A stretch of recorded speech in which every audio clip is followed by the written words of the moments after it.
Se referindo a Nossa Senhora para nos atacar, muitos protestantes dizem, com certa ironia e arrogância, que Maria é uma qualquer, que ela não é santa, que não pode fazer nada por nós, que não é mãe do Salvador e nossa mãe, dentre tantas asneiras que proferem. E o repetem como papagaios ensinados para falar continuamente as mesmas insanidades, sem apresentar nenhuma evidência bíblica convincente, que justifique os seus argumentos, já que enchem a boca para dizer que a Bíblia é, para eles, a única fonte de fé e que o que vale é o que lá está escrito.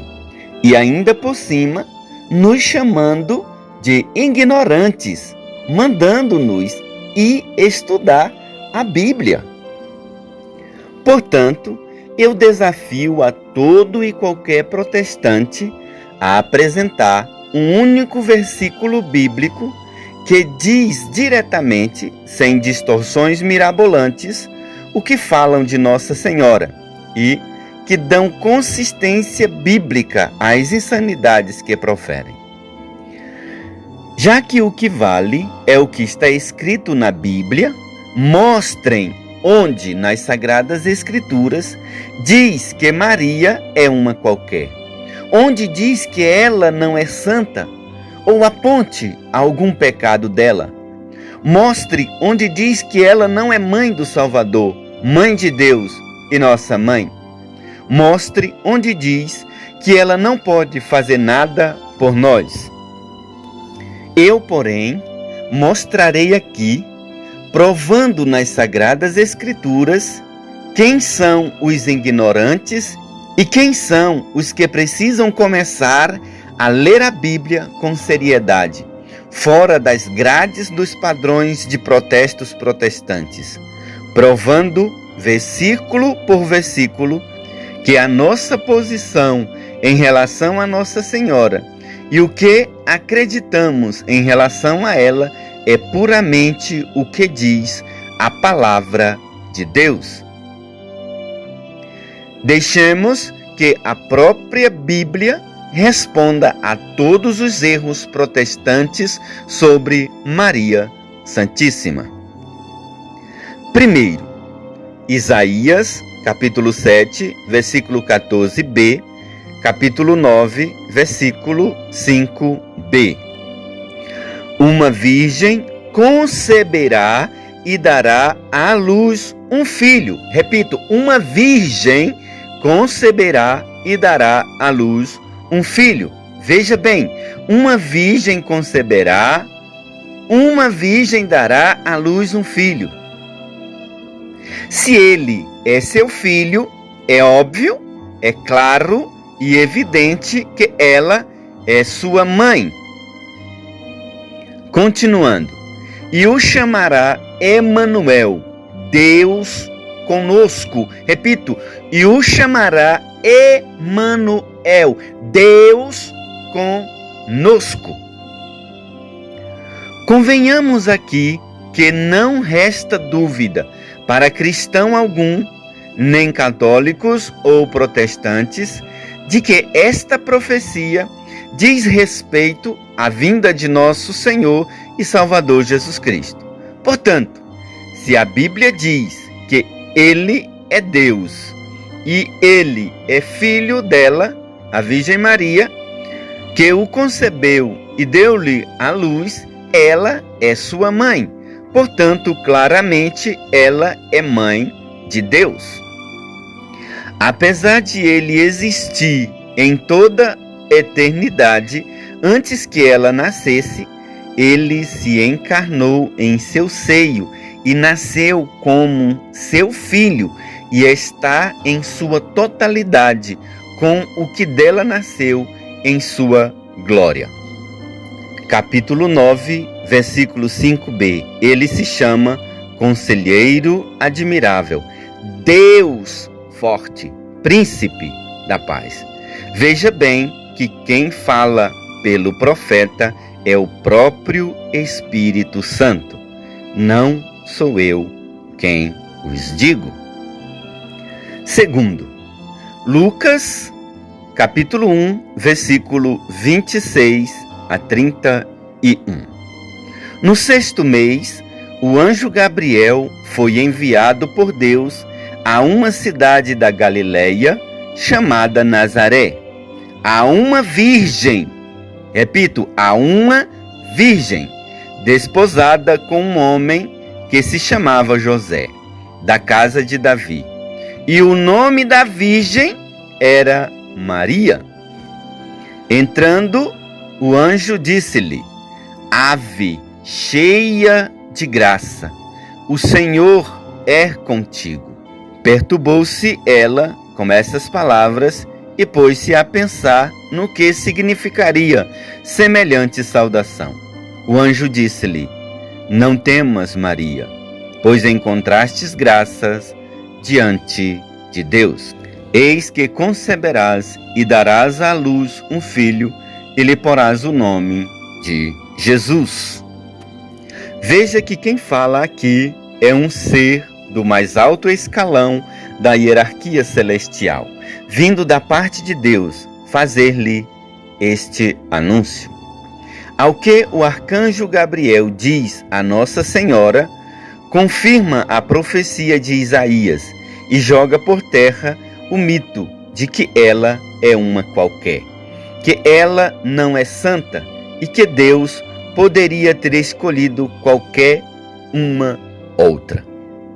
Ele mesmo afirma que ela encontrou graças diante de Deus, que ela é cheia de graças e que o Senhor está com ela.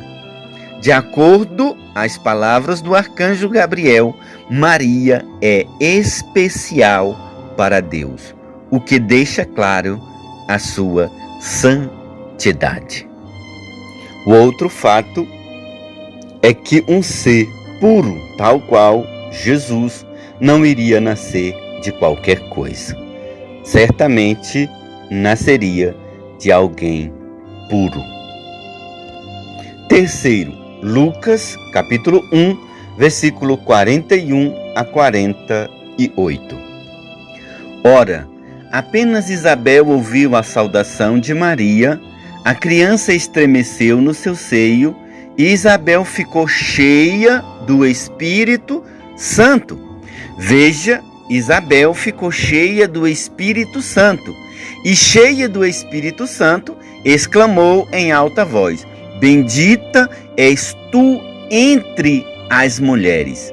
O Espírito Santo, por meio de Isabel, diz que ela é bendita entre todas as mulheres. E continua: E bendito é o fruto do teu ventre. Donde me vem esta honra de vir a mim, a mãe do meu Senhor? Aqui há a confirmação de que ela é a mãe do Salvador. Continuando: Pois assim que a voz de tua saudação chegou aos meus ouvidos, a criança estremeceu de alegria no meu seio. Bem-aventurada és tu que crestes, pois se hão de cumprir as coisas que da parte do Senhor te foram ditas. E Maria disse: Minha alma glorifica ao Senhor, meu espírito exulta de alegria em Deus, meu Salvador, porque olhou para sua pobre serva. Por isso, desde agora me proclamarão bem-aventurada todas as gerações. Isto é, palavra de Deus, não minhas palavras. Quarto, João, capítulo 2, versículo 3 a 5 e versículo 11. Como viesse a faltar vinho, a mãe de Jesus disse-lhe: Eles já não têm vinho. Respondeu-lhe Jesus: Mulher, isso compete a nós? Minha hora ainda não chegou. Disse então sua mãe aos servos: fazei o que ele vos disser. Observe que, embora Jesus pareça ter sido grosso com a sua mãe e não está em seus planos fazer o que ela lhe pedira, bem como não ter chegado a sua hora, porque ela pediu, ele assim o fez. Versículo 11. Esse foi o primeiro milagre de Jesus. Realizou-o em Caná da Galileia, manifestou a sua glória e os seus discípulos creram nele. Veja só o tamanho do poder da intercessão de Nossa Senhora. A sua intercessão leva Jesus a fazer por nós até mesmo aquilo que não estava em seus planos e antecipa a graça de Deus em nossas vidas. É só seguir as orientações que a mãe nos dá. Fazei o que ele vos disser. Certamente, essas pessoas se acham melhores, mais importantes e conhecedoras dos desígnios de Deus. Se acham superiores aos seres celestiais, ao arcanjo Gabriel, que diz que Maria foi agraciada, é especial para Deus, que ela é cheia de graça. Certamente se acham maiores que o próprio Espírito Santo, que diz que ela é mãe do Emanuel, do Deus conosco, do Deus forte, que diz que ela é bendita entre as mulheres. Sabemos que, independentemente da verdade mostrada, muitos a rejeitarão e insistirão em proferir distorções, afirmando que eu não, a palavra de Deus está errada, porque não fiz nada mais do que transcrevê-la neste vídeo. Porém, o único ponto levantado aqui, que biblicamente cabe contestação, é a virgindade perpétua de Maria, contestada pelos protestantes, pelos supostos irmãos de Jesus, citados em Mateus 12, 46 a 50, Marcos 3, 31 a 35, Lucas 8, 19, 21 e etc. Que eles as usam para justificar seu desprezo e aversão à mãe de Jesus. Chegaram sua mãe e seus irmãos e, estando do lado de fora, mandaram chamá-lo. Ora, a multidão estava sentada ao redor dele e disseram-lhe: tua mãe e teus irmãos estão aí fora e te procuram. Ele respondeu-lhes: quem é minha mãe e quem são os meus irmãos? E correndo o olhar sobre a multidão que estava sentado ao redor dele, disse: eis aqui minha mãe e meus irmãos, aquele que faz a vontade de Deus. Esse é meu irmão, minha irmã e minha mãe. Mas afinal, quem são esses supostos irmãos de Jesus? Encontramos os seus nomes em Mateus 13, 55 a 56. Não é este o filho do carpinteiro? O nome de sua mãe não é Maria? E não são seus irmãos Tiago, José, Simão e Judas? E suas irmãs não vivem todas entre nós? Donde lhe vem, pois, tudo isso? Vemos que os irmãos de Jesus aqui citados são Tiago, José, Simão e Judas. Porém, em Lucas, capítulo 6, versículo 15 e 16, encontramos o pai de Tiago e Judas. Ambos são filhos de Alfeu, não de José. portanto, não são filhos de Nossa Senhora e nem irmãos biológicos de Jesus. Chamou Tiago, filho de Alfeu, e Judas, irmão de Tiago. Agora vejamos que Nossa Senhora tinha uma irmã ou parente próxima, também chamada Maria, que era esposa de Cleofas, também conhecido como Alfeu. Junto à cruz de Jesus estava de pé sua mãe, a irmã de sua mãe, Maria, mulher de Cleofas, e Maria Madalena. João 19, 25. E em Mateus 27, 55 a 56, diz que, como outras mulheres, estava a observar de longe, no Calvário, Maria, mãe de Tiago e de José. Portanto, se já temos o pai de Tiago e Judas Tadeu, e aqui a mãe de Tiago é a mesma mãe de José, só prova que Tiago, Judas e José são irmãos biológicos. Que Cleofas é também chamado Alfeu, pai destes três, e que a Maria, mãe deles, é mulher de Cleofas, irmã da mãe de Jesus, não restando dúvida de que são primos de Jesus. Não encontramos claramente a paternidade de Simão e das supostas irmãs de Jesus. Porém, Tiago, que é o mais citado na Bíblia como irmão de Jesus, já está claro que é seu primo. Portanto, com Simão não poderia ser diferente.